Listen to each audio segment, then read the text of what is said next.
Assalamualaikum warahmatullahi wabarakatuh. Nama saya Tiara Ayun Hevani, NPM 202200025, mahasiswi Prodi Pendidikan Sejarah semester 3, Universitas Muhammadiyah Metro. Nah, pada video kali ini saya akan menjelaskan sedikit tentang Revolusi Libya pada tahun 1969. Dan video ini dibuat untuk memenuhi tugas mata kuliah Sejarah Asia Barat Daya dengan dosen pengampu Ibu Umi Hartati, MPD. Yang pertama yaitu keadaan Libya pada masa pemerintahan transisi dari Raja Idris ke kediktatoran Muammar Gaddafi. Karir Muammar Gaddafi dimulai ketika ia berhasil melakukan kudeta terhadap Raja Idris yang dimulai pada tanggal 31 Agustus 1969 dan berhasil pada tanggal 1 September 1969. Kudeta ini dilakukan oleh Gaddafi dan rekan-rekannya yang disebabkan oleh ketidakpuasan terhadap pemerintahan Raja Idris. Nah, kekecewaan tersebut dilatar belakangi oleh adanya gejolak politik yang bertepatan dengan kekalahan Mesir dalam Perang Mesir dengan Israel selama 6 hari. Dalam konflik ini, Raja Idris cenderung lebih memihak Israel, sehingga memicu kerusuhan yang terjadi di Tripoli dan Benghazi. Alasan kekecewaan selanjutnya karena Raja Idris telah melakukan korupsi usaha perminyakan sejak minyak ditemukan pada tahun 1959. Setelah tumbangnya pemerintahan monarki Raja Idris di Libya, Muammar Gaddafi menjabat menjadi presiden Libya pada tahun 1969. Di awal kekuasaan Gaddafi, ia mulai menetapkan kebijakan anti-Barat. Muammar Gaddafi menegaskan bahwa Libya merupakan negara Arab dengan Islam sebagai agama resmi yang mengintegrasikan prinsip Islam dengan reformasi sosial, ekonomi, dan politik. Libya di tangan Muammar Gaddafi berubah menjadi negara yang radikal. Ideologi yang diterapkan merupakan perpaduan antara nasionalisme Arab dan demokrasi rakyat. Ideologi ini disebut sebagai teori universal yang terbentuk pada tahun 1979. Selanjutnya itu berkembangnya Revolusi Melati dan Arab Spring sebagai dampak kegagalan rezim Gaddafi. Nah, dampak dari teori domino mempengaruhi terjadinya revolusi Afrika Utara dan Timur Tengah, seperti Revolusi Melati dan Arab Spring. Nah, teori domino itu merupakan sebuah teori untuk menggambarkan keterkaitan antara suatu ideologi dan pengaruhnya maupun hubungan antara suatu negara atau bangsa dengan fenomena yang terjadi dalam permainan susun bangun kartu domino.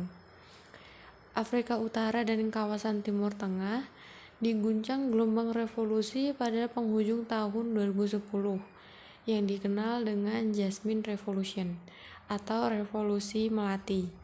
Nah, revolusi Melati itu adalah suatu istilah untuk mengidentikan pergolakan rakyat di negara-negara Timur Tengah bagaikan seperti bunga melati yang sedang mekar.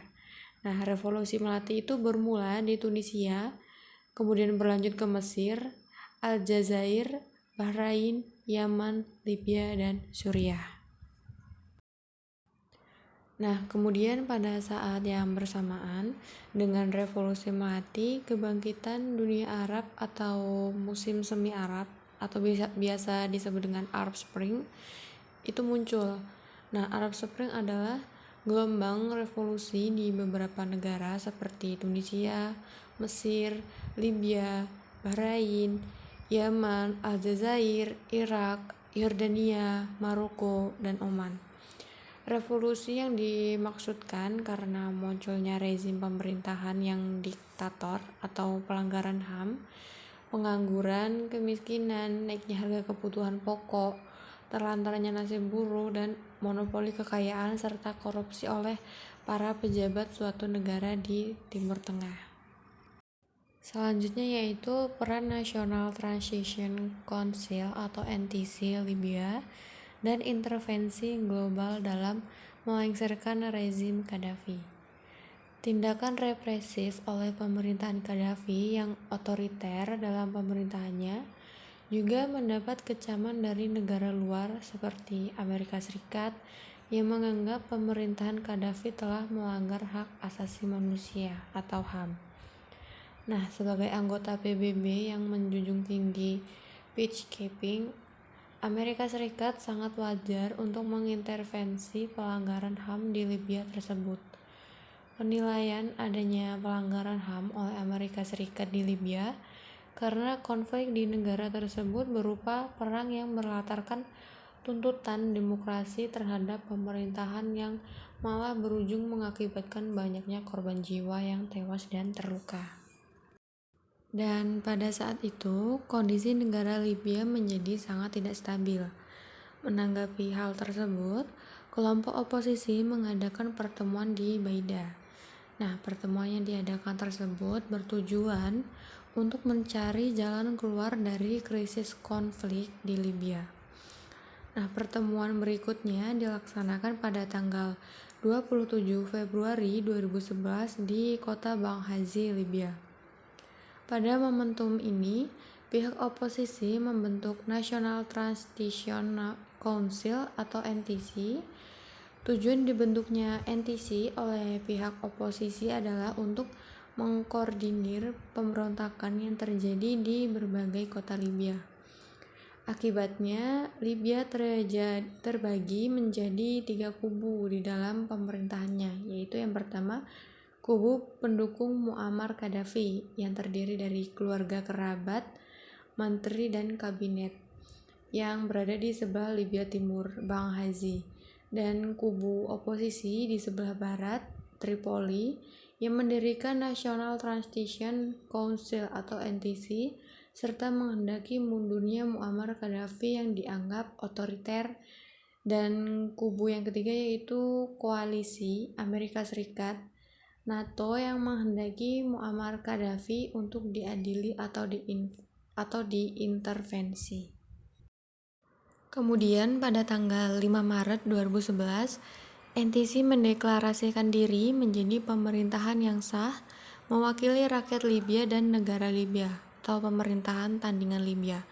Pendeklarasian berdirinya NTC sebagai pemerintah Libya oleh pihak oposisi merupakan upaya politik dari pihak oposisi untuk menarik simpati masyarakat internasional.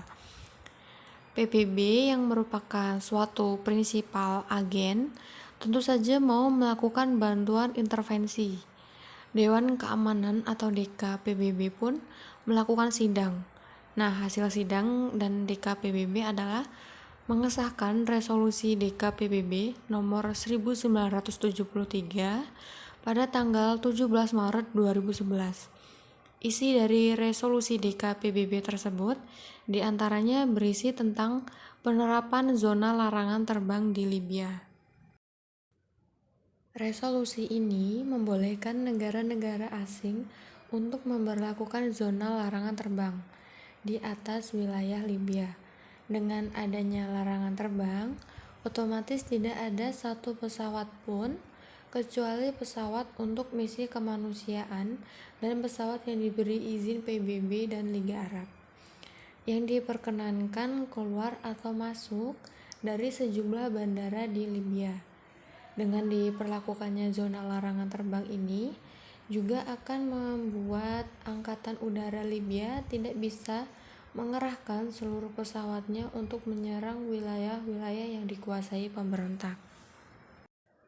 Nah, seperti yang telah diketahui bahwasanya kondisi negara Libya saat ini jauh dikatakan layak untuk benar-benar ditempati. Keadaan negara Libya tidak pernah mencapai stabil dikarenakan kesalahan rezim pemerintahan yang menjabat di masa lalu atau rezim Muammar Gaddafi. Gaddafi terkenal dengan kediktatorannya di sistem perpolitikan maupun pemerintahan. Rakyat Libya sulit merasakan apa itu keadilan dengan tidak adanya partai politik yang berwenang pada masa itu. Rakyat juga dibatasi untuk berorganisasi serta mengeluarkan pendapat.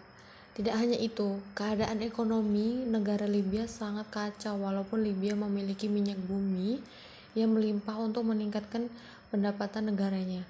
Namun dalam hal ini, rezim Gaddafi malah menyalahgunakan kelimpahan minyak bumi tersebut dengan mendirikan perusahaan minyak bumi yang dinikmati sendiri hasilnya sebagai penambah aset kekayaan keluarganya. Nah, itu tadi sedikit materi tentang Revolusi Libya pada tahun 1969 yang bisa saya sampaikan. Semoga bermanfaat. Saya akhiri. Wassalamualaikum warahmatullahi wabarakatuh.